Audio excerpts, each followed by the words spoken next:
All right, let's jump right in.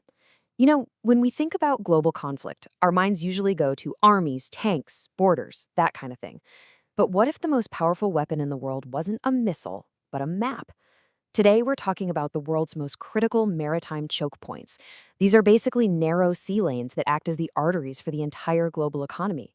And as you're about to see, if you can control one of them, you can pretty much hold the world hostage. And that's not an exaggeration. This was the chilling message Iran sent out during a recent conflict. It's a really stark reminder of just how fast a regional fight can blow up into a global problem.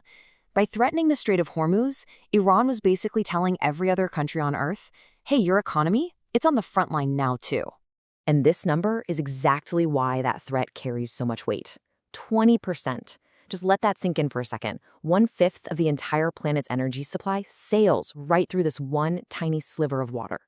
When you wrap your head around that, you start to get a sense of the immense stakes here. Any disruption isn't just a regional issue, it's a global crisis waiting to happen. What's so fascinating is the strategy behind it all. It's exactly like an old-school military commander cutting off an enemy's supply lines to just starve them out. By controlling a geographic choke point, a country can literally weaponize the map itself, forcing the entire world to deal with it. So, this all begs a massive question, right? With so much at stake, what are the actual rules? I mean, this can't just be the Wild West out on the ocean. And it's not. There's a really complex legal framework that governs all these international waters, and it's known as the law of the sea. So, let's get to the core of it. Can a country just wake up one day and decide to shut down a strait? The short answer? A big, fat no. And the reason for that comes down to a really important distinction made under the UN Convention on the Law of the Sea, or UN CLOS for short. And this right here perfectly explains the heart of the law. You've got two key concepts. First, there's innocent passage. This applies when you're close to a country's coast, and yeah, they can suspend that if they feel threatened. But, and this is a huge but, for international straits like Hormuz, a much stronger rule is in play: transit passage. This is an ironclad right for both ships and aircraft. It cannot be messed with, it can't be suspended, and it can't be denied. It's an international right, not some privilege that can be taken away. A good way to picture this is to think of the sea as being carved up into different zones. Up close, in the territorial sea, a country has full sovereignty. It's like their front yard. But as you get farther out, their rights start to fade, and the rights of international navigation just get stronger and stronger, until you hit the high seas where it's all about freedom of navigation for everybody. But just when you think you've got it all figured out, there's a twist. What about those other famous choke points, like the Suez and Panama Canals? You'd think they play by the same rules, wouldn't you? Well, they don't. Yeah, it turns out canals are a totally special case. They aren't governed by the general UN CLOS rules. Instead, they operate under their own specific historical treaties. And this means they are completely under the sovereignty of the host nation.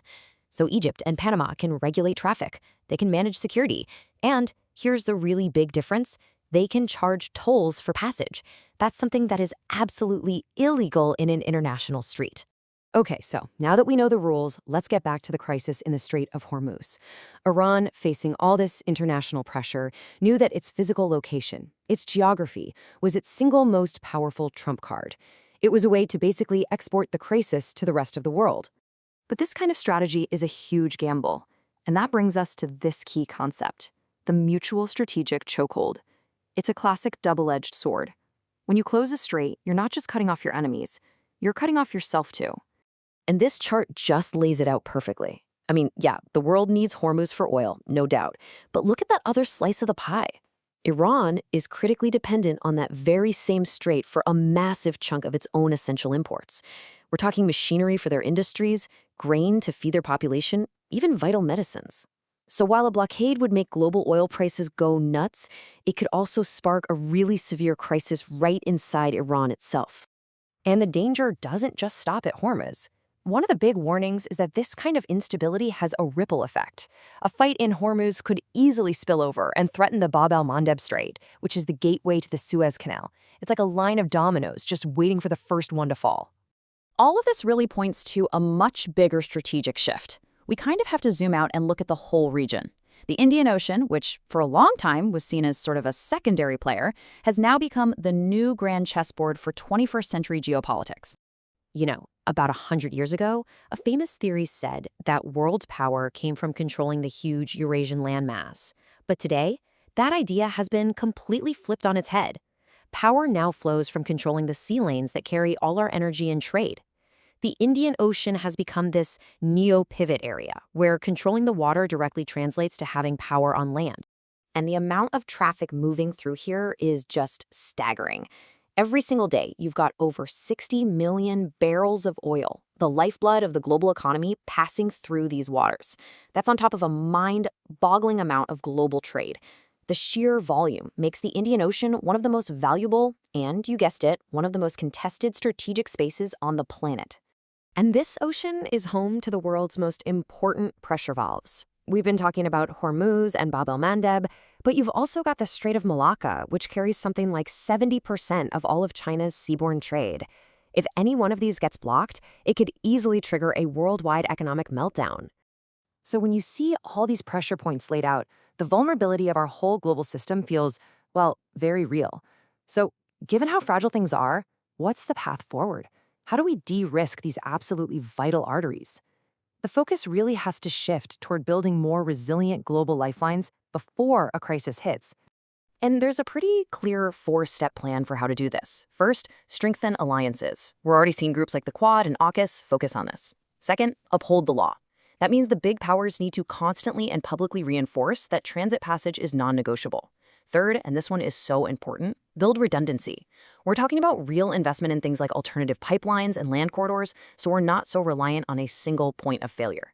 And finally, boost security through cooperation, like organizing multinational escorted trips through dangerous waters when tensions are high. At the end of the day, it really all comes down to this. These choke points have completely redefined global power. They're the fault lines where the whole system can just crack overnight. And the lesson here is pretty stark. The world has to choose between proactive cooperation or just living at the mercy of the map. Because if we fail, geography itself is going to remain the most decisive and the most unforgiving weapon of all.